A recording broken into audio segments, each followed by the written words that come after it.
to Daily Dispatch powered by HSBC. I am Mansi Fadnis and here's our news roundup for the day. Registrations for the FinTech Hackathon 2022, organized by Niti Aayog in partnership with PhonePe and Setu, closed yesterday. Hackathons promote multidisciplinary collaboration and shorter, quicker cycles of innovation that further solve rapidly changing consumer needs. The last day to submit entries is tomorrow, February 25, 2022. Visit the Niti Aayog FinTech Open Month website for more details. Over to Priya. A very warm welcome to Daily Dispatch powered by HSBC. I'm Priya Sheth, and joining me on this very interesting conversation is a host of experts in the Rollup space, and it's a space that's gaining a huge amount of prominence, specifically over the last couple of months. Join me in welcoming to the panel. We have Davandeep Soni from GlobalBees, we have Nitin Agarwal from UpScalio, and we have Utsav Agarwal from Evenflow. Thank you very much, gentlemen, for joining us today. I want to begin with you, Davandeep, to talk a little bit about the Rollup space. Last couple of months have been clearly the months of the roll-up, and we're seeing so much activity happen across the board. Tell us a little bit about how your experience has been. First of all, thanks for having me here, Priya. So yeah, it's been quite a frenzy for I think all of us, and we keep discussing how come everyone came with this roll-up idea in India simultaneously. I think all of us incorporated more or less in the same 3 to 4 month period. Right, which is quite uncanny. But what that seems to speak about is this was an idea for which the time had come in India. And it's not the first time, we started creating a house of brands in India. That concept has existed in India, not just by P&G and Unilever, but also the likes of Tata, which is a branded house rather. But yeah, that accumulating wide number of categories under a single umbrella is something which existed in India for a pretty long time. What happened in the last, I would say 18 months before we all started, was a lot of the different parts of the value chain came together and became modularized, right? As long as the entrepreneur could come up with a novel idea and find a product or create a brand which resonates with the consumer, right from everything of building a website to shipping to tracking to packaging, everything became modularized to a large extent. A lot of the brand playbooks for the digital realm got created in the last 2 to 3 years, right? So those playbooks started maturing and existing in the market. With all the difficult parts of the problem being solved, I think there was a flurry of activity in D2C brands being created, and really gaining a lot of momentum. So I think that's one of the reasons why all these different companies, all of us, we figure out there is now a space for the next layer of creating a digital startup. So I think that's what happened. And obviously, when an idea whose time has come, right? I mean, I've been fortunate enough to be a part of the messaging wars, right? When I was with Line, I've been fortunate to be part of the wallet wars with Mobility. So I mean, this is a time when I would say the D2C war has just started, right? And I won't term it so much as a war, but because this is a very early days where there's a lot of proliferation happening. It's not a very simple winner-take-all approach for a messaging or a wallet. Consumers want choice, right? So I think that's the space that we are all in, and we're trying to build up our portfolios right in the middle of that. Right, as Davandeep said, it's really cool and strange both that so many roll-up firms have come into India at this point in time. But doesn't that make it more challenging then? Because with valuations at this point in time, won't valuations be a sort of concern out there, Nitin? So I think one of the big reasons why you see so many roll-up firms, and I also believe there's room for more, is because now there's so many exciting businesses out there which have hit the right threshold, at which point a roll-up could look at them, bring them in-house and scale them.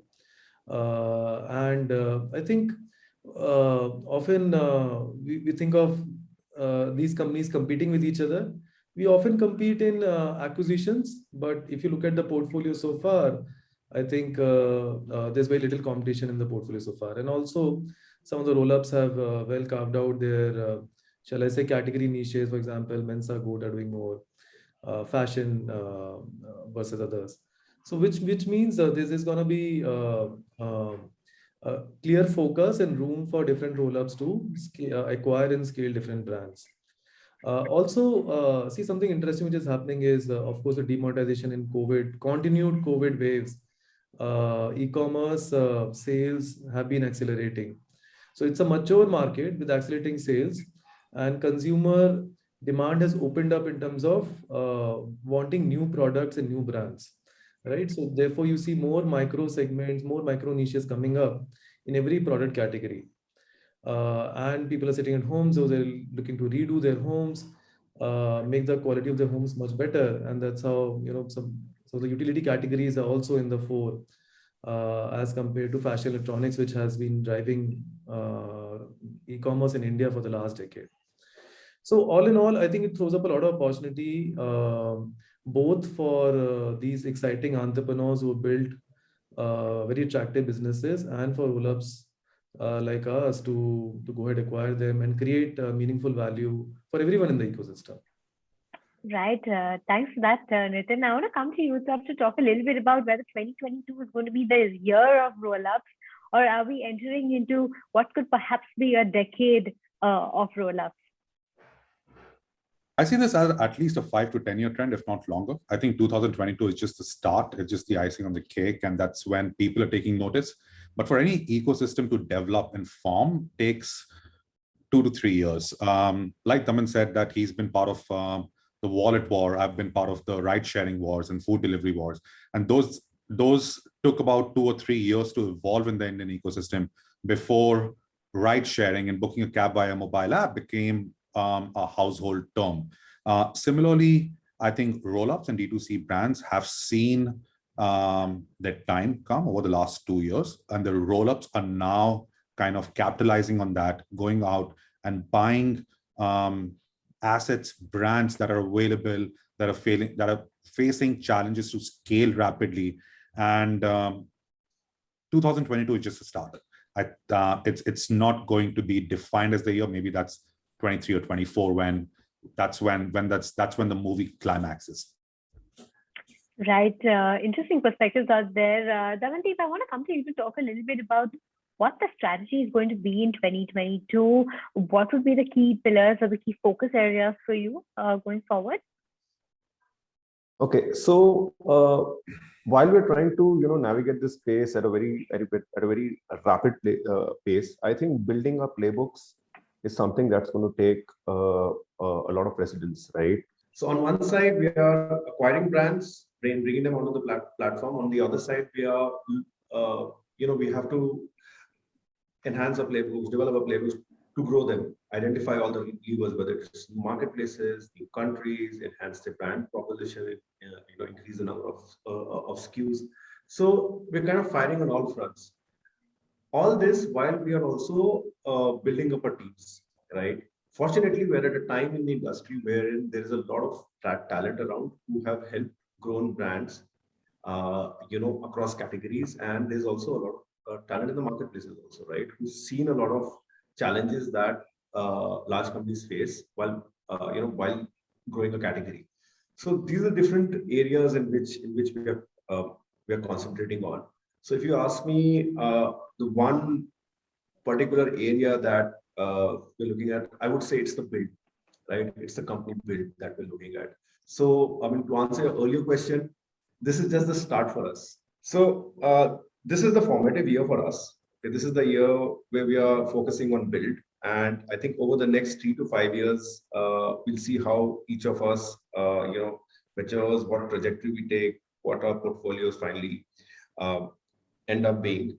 So to answer your earlier question, this is just the start for us. Over the next 4 to 5 years, we'll figure out how things are. Right. Thanks for that, Damandeep. Nitin, I want to talk a little bit about the challenges in the space because, while we are seeing a lot of activity also in the space, I believe that there will also be some challenges when it comes to, acquisitions and also scaling up companies going forward. So tell us a little bit about what kind of acquisitions are you seeing in the practical world out there? So I would say on the acquisition front, we've been pleasantly surprised. I mean, when we started this, I felt it's going to be much harder to be able to convince these entrepreneurs to come, join a roll-up because this was a very nascent sort of industry in India. Not many people are aware about the model and what will happen with the brands. But I think there's been very fair receptiveness on the side of these entrepreneurs in terms of challenges which are facing their brands. And they also very quickly turned around and said, okay, we understand the value a roll-up could bring and the trajectory change which a roll-up could bring. So I think acquisition road so far has been fairly smooth. Now it comes to integrations and growth of businesses, which is the phase today, which is where we are today. And to Zamandeep, I think that's a young leg within this journey, which will be the main focus for the next 1 to 2 years. How we refine our playbook to accelerate growth for these brands.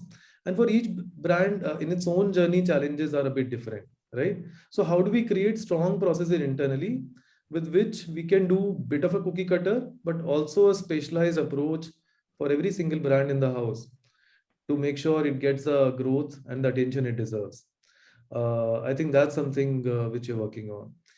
Another key aspect is getting and building talent. These are very unique roles. And I often tell candidates that the roles which you have are one of the most empowered roles in the industry.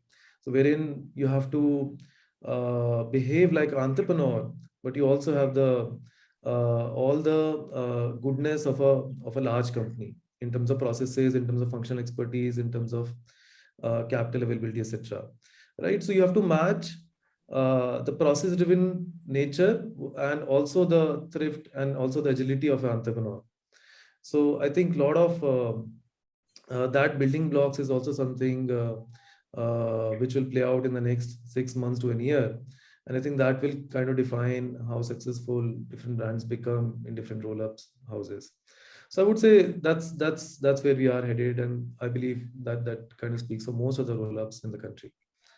Right. I'd like to bring you in both Utsav and Damandeep on the question where you're talking about money and investment, because really money is the raw material for you out here when it comes to going ahead and acquiring companies. So tell us a little bit about how difficult or easy has it been to raise this kind of money to be investing into companies out there. Let's go with you, Utsav. Okay, so it's been for us. There have been headwinds and tailwinds both at the same time. Headwinds because of the number of players in the market, but also, as we like to say, this is not a duopoly space where 2 or 3 players takes everything. It's going to be just like you have multiple FMCG companies, you will have multiple conglomerates of digital first brands.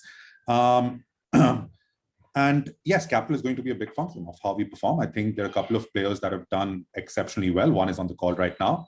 They've turned into a unicorn in the last 6 to 8 months. But considering the private and the public markets today, it's been relatively easier than what it would have been about 5 to 6 years back. There's a lot of liquidity in the market. And if you're able to acquire the right brands and actually show the numbers in terms of growth and integrating them, capital is available domestically and internationally. Right. Damandeep, coming to you to talk a little bit about the same thing in terms of how difficult or easy is it to raise money at this point in time to be investing into other firms. And I also wanted to understand down the line, do you think that once you generate returns from the firms that you've invested in, will you be deploying that same amount of money? Or will that get easier when it comes to raising funds and further deploying it into other firms going forward? Let me give you a paradigm here. All of us on this call are acquiring companies which are generating some amount of profit. right? And that is very different from what we see in digital services startups, right? Where the promise of profitability is at a later point in time, right? So a lot of the businesses that we've acquired are generating cash even today, right? And when we say it's always a choice of whether we want to, deploy that cash for growth or whether we're going to sit on that and do something else with it. I think we are always going to be growth focused, at least for the next decade, right? So while we look at external sources for funding, but we also have some of the best source of funding, which is customer payments, right? And I think that's going to help our business model uh, grow fast enough to make a significant impact. In terms of fundraising, like my colleague said, that's a function of how we perform, right? If you're not able to deliver growth, yeah, it's going to be tough. But if we are showing significant growth, and I think there are ample levers in the companies that we are looking at, right? Some of them are not present on one of the key marketplaces at all. So just switching that on, brings us a growth. Some of them we see that there's a huge demand for them in a global market. Just switching that on, starts driving growth. So there are these significant levers that we see. As long as we can tap into the levers and drive growth, I think capital raising should not be a problem. We are today more focused, and what keeps us awake at night is how can we grow faster. And we are in a business wherein we cannot say that we're going to change the economics entirely. We're going to spend 10x on marketing because the cost of goods sold is going to be exactly what it is, right? The MRP cannot be changed to the selling price cannot be changed to 10x because it's a consumer product. So how do we do this smartly and bring in the 10x growth? Right. A final question to you, Nitin. Just for the benefit of our viewers out there, if I'm a company and I'm exploring opportunity with a private equity and a roll-up, which should I choose? What are the pros and cons of the two? Yeah. So I think with a quality VC or a PE, what you get, of course, is a lot of capital and I would say some guidance. With a roll-up, what you get is not just capital, but both high quality talent, which rolls up the sleeves, works on your brand, and tons of functional expertise on every area. And as brands scale, they need that functional expertise in terms of doing better. Whether it's how do you do your packaging, how do you do your brand promotions, how do you craft a storytelling master, which increases intrigue for people to try out your brands, how to increase your distribution, how to crack supply chain. All of these are questions which entrepreneurs start grappling with as they start tasting scale, and which is where being in a roll-up house of brands is really beneficial. So I believe it's a much faster growth path and a much surer growth path, and with less, shall I say, hard work on the side of entrepreneurs to come up and partner with roll-ups versus say VCs and PEs. Having said that, I'm sure there are some certain confident entrepreneurs who believe they can ride it out on their own, and they would always choose, say, private money, VC money over a roll-up sort of a partnership. So to each its own. Right. So Nitin's made a good sales pitch out there for all the startups listening to us right now.